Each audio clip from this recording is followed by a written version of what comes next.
Hey guys, welcome to my new video. FWICE ने withdraw कर लिया है अपना non cooperative directive against Ranveer Singh, जहां वो अर्ज कर रहे थे मेंबर्स को to not work with Ranveer Singh over his exit from Farhan Akhtar's Don 3।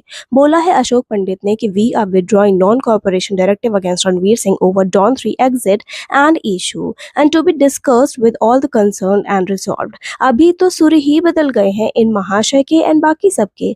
ऐसा क्या ही हो गया एक्चुअली? रणवीर सिंह ने नोटिस दे दिया है एफडब्ल्यूआईसीई को ओवर दिस यूजलेस डायरेक्टिव। अच्छा, अभी भी अशोक जी हार मानने को तैयार नहीं है। उनका कहना है कि इस मैटर में ना अभी कोई जीता है ना कोई हारा है, कोई कंक्लूजन पे नहीं आए हैं हम, एंड हमारा डिपार्टमेंट रिस्पॉन्ड करेगा रणवीर के इस नोटिस का। बाकी सरेंडर एंड अपॉलॉजी वाली स्पीच ये महाशय देंगे, इनका स्टेटमेंट लो। मैं अपने नेक्स्ट बर्थडे की पार्टी के गेस्ट को लूज एंड डिसअपॉइंट नहीं कर सकता। बाकी भी सेलिब्रेट रणवीर सिंह का सक्सेस। हाँ, वी लव हिम, हमारा ही तो बच्चा है। अशोक जी ऐसे कैसे?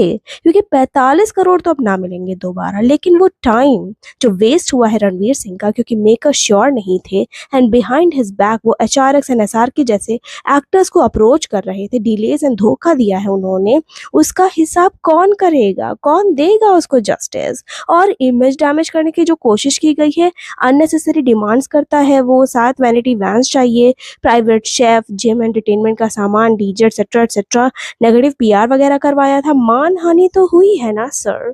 Where is Farro? Call him out. Ranveer Singh is a baddie and real life daddy of this Bollywood. देखो कितना शांति से निपटाया उसने पूरा मामला। नो स्टेटमेंट्स, नो सिंपैथी के लिए कोई भी पोस्ट, स्टोरी, इंटरव्यूज या फिर podcast, share class and wisdom. चुपचाप नोटिस भिजवा दिया क्योंकि उसको पता था कि क्या ही वर्थ एंड क्रेडिबिलिटी है इस बॉडी की, एंड वो फॉल्ट में था ही नहीं कहीं से, तो डर कैसा? अच्छा, major film bodies like producers guild, IMPPACINTAA ने भी स्टेप इन किया है इस मैटर में, जहां फॉर्मर इम्पा के हेड टीपी अग्रवाल भड़क गए हैं एफडब्ल्यूआईसीई के इस एक तरफा फैसले पर। फिर क्या बीएन तिवारी ने वापस लिया ये फैसला एंड अब डिस्कशंस होंगे।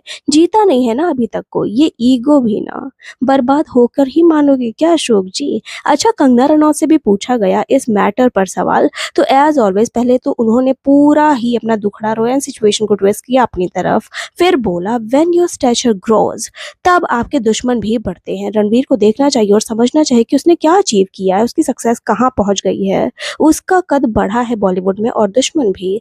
आई have experience this a lot myself and today I am doing well and my career is also doing well too. अच्छा, कई बार प्रोड्यूसर्स एंड मेकर्स भी कैंसिल कर देते हैं, बाहर निकाल देते हैं एक्टर्स को चलती फिल्म से या फिर फिल्म ही बंद कर देते हैं। तब कोई कंपनसेशन मिलता है क्या उन एक्टर्स को, या फिर एक्शन लिया जाता है इन बॉडीज के द्वारा